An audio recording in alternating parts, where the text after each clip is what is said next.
청나라를 무너뜨린 사람이 누구냐고 물으면 황제가 아니라 후궁 한 명이 답이야. 그것도 47년간. 보통 한 나라가 망하면 황제가 어쩌고 전쟁이 어쩌고 하잖아. 근데 청나라는 좀 달라. 마지막 47년 동안 황제 자리에 3명이 앉았다가 차례로 죽었거든. 그 셋을 다 지켜본 사람이 딱 하나 있어. 황제도 아니고 황후도 아니야. 여기서 재밌는 게 이 사람 이름을 우리가 다 알아. 서태후. 그 사람이 처음 자금성에 들어온 게 1852년이야.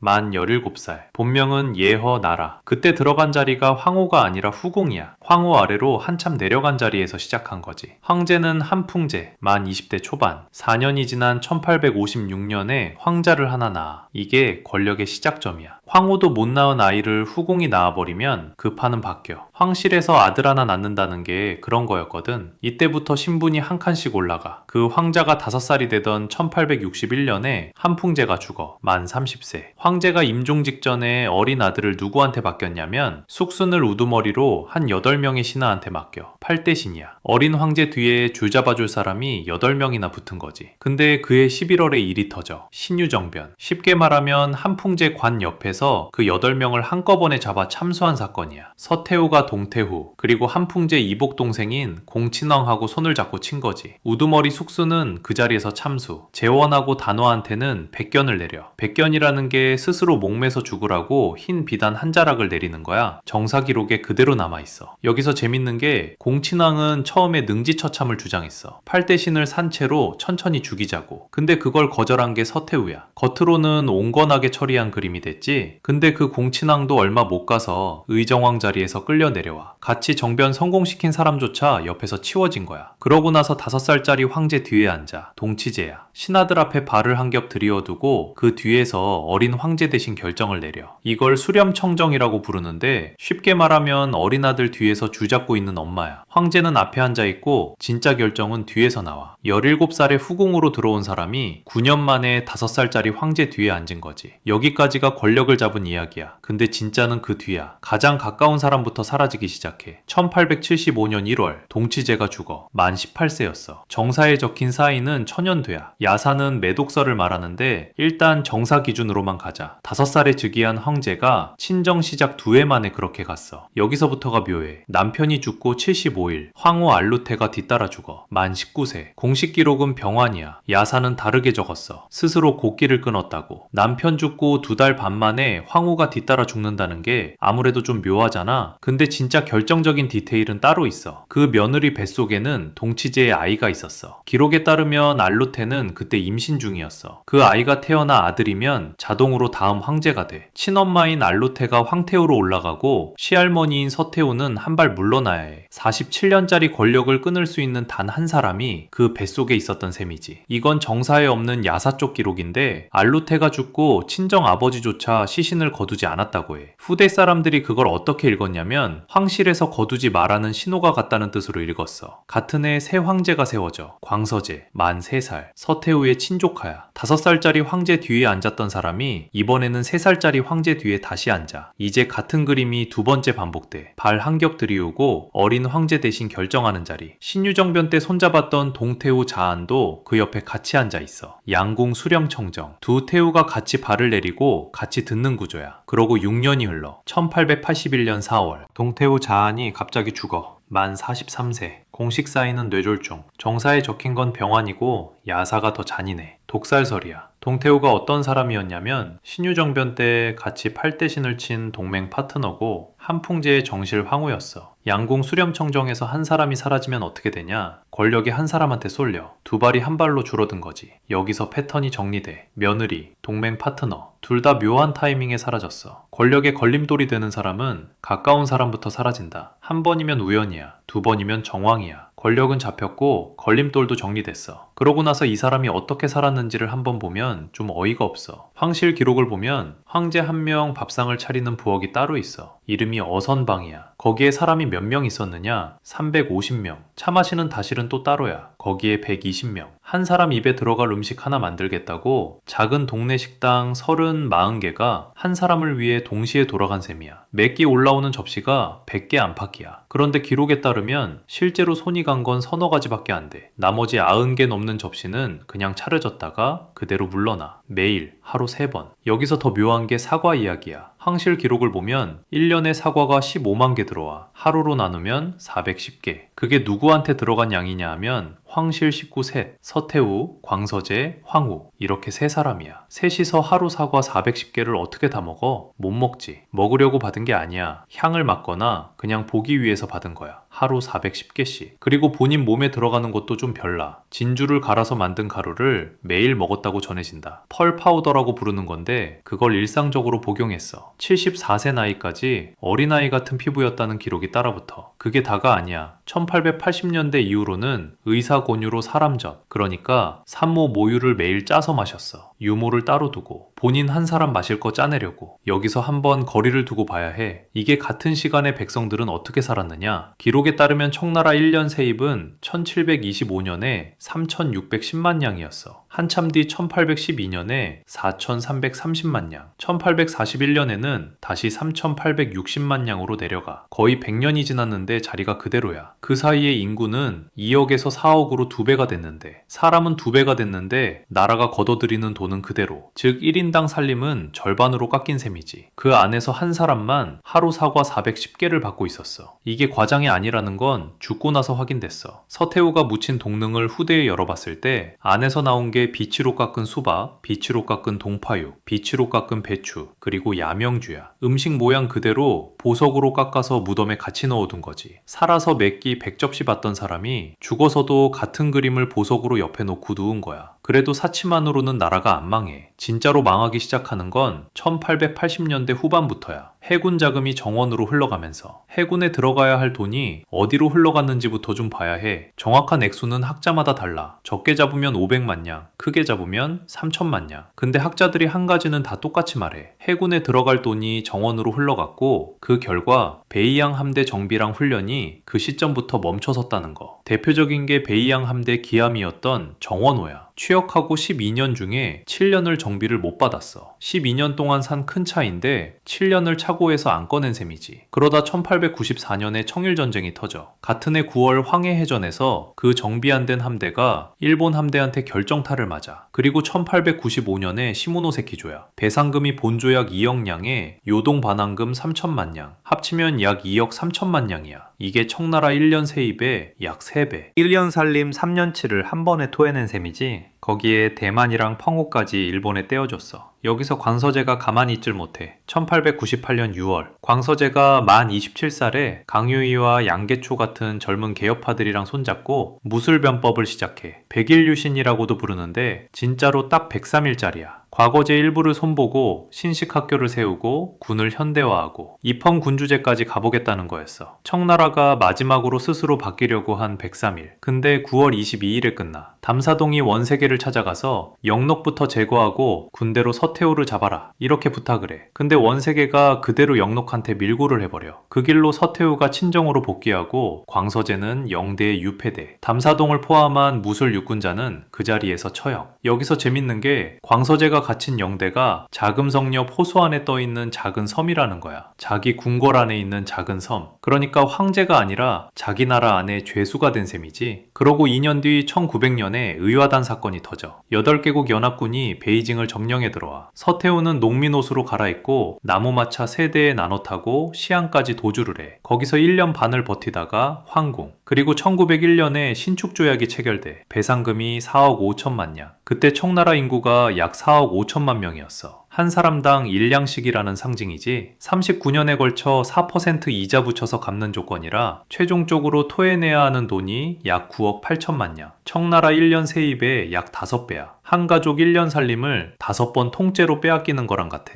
47년이 끝나는 마지막 하루에 또 한 명이 더 먼저 죽어. 1908년 11월 14일 광서제가 만 37세에 죽어. 서태후보다 정확히 하루 먼저. 47년이 끝나는 마지막 하루에 한 명이 더 먼저 사라진 거지. 이 하루 차이가 그 뒤로 100년 동안 사람들 머릿속에서 안 지워졌어. 당시 정사는 병환이라고 적었고 야사는 전부 독살이라고 했어. 그렇게 100년이 그냥 흘러갔어. 어느 쪽도 증명을 못한 채로. 그러다 2008년 11월 광서제 사망 정확히 100주년에 중국에서 합동연구팀 발표가 나와. 중국 원자력과학연구원, 베이징시 공항국 법의 감정중심, CCTV, 청사편찬위원회 4개 기관이 5년을 들여 조사한 결과야. 분석한 건 광서제 머리카락 25cm 한가닥, 비소 농도가 정상 사람 대비 약 2400배, 같은 능에 묻힌 부인 육류 황후 대비 261배, 동시대 청관리 대비 132배. 주변 사람들이랑 비교가 이렇게 벌어진다는 건 흙이나 물 같은 환경 요인이 아니라는 뜻이야. 그리고 위장을 덮고 있던 의복의 비소 농도가 가장 높았어. 입으로 먹었다는 신호지. 공식 결론은 한 줄이야. 급성 비소 중독. 여기서 사료가 어디까지 말해주는지를 정직하게 짚고 가야 해. 공식 결론은 4인까지만 확정했어. 시킨 사람은 추정이지만 학계는 한 사람을 가리킴. 47년 동안 가장 가까이 있던 사람이 자기가 죽기 하루 전에 그 황제를 마지막으로 살아뜨린 거야. 47년의 마지막 한 톨. 이게 끝이 아니야. 죽고 나서 20년 뒤 1928년 6월에 군벌 손전영이 동릉을 포파해서 도굴해. 서태후 입에 물려있던 야명주는 송미령한테 흘러갔다는 설이 있고 비치 수박, 비치 동파요, 비치 배추는 국민당 고위층한테 나눠졌어. 나머지 보물은 외국 무기상한테 넘어가. 기록에 따르면 기관총 528정, 대포 145문, 소총 5,000정 이상으로 바뀌었어. 47년 동안 백성한테서 짜낸 것들이 결국 다음 전쟁의 무기가 된 거지. 균형 한 가지는 짚고 가야겠어. 죽기 전 7년 동안 본인이 청말신정을 추진했어. 1905년에 1000년 넘은 과거제를 폐지했고 1908년 임종 직전엔 흠정 헌법대강, 그러니까 입헌군주제 9년 계획을 반포해. 본인이 무너뜨린 다음 본인이 고치려고 한 거지. 근데 본인이 죽으면서 추진력이 같이 꺼졌어. 그리고 4년 뒤 1912년에 청은 멸망해. 17살 후궁이 입궁하던 1852년부터 광서제가 비소를 먹고 죽는 1908년까지 한 사람의 인생이 그대로 한 나라의 마지막 47년이 된 셈이야. 야사로만 떠돌던 이야기가 비소 농도 2400배라는 숫자 하나로 100년 만에 정사가 됐어. 한 사람의 사적인 욕망이 어떻게 나라를 천천히 끝내는지를 청나라가 이미 한번 다 보여줬어. 100년이 지나도 이 이야기가 안 낚는 건 다 똑같이 반복되니까 그런 거지. 그럼 또 봐.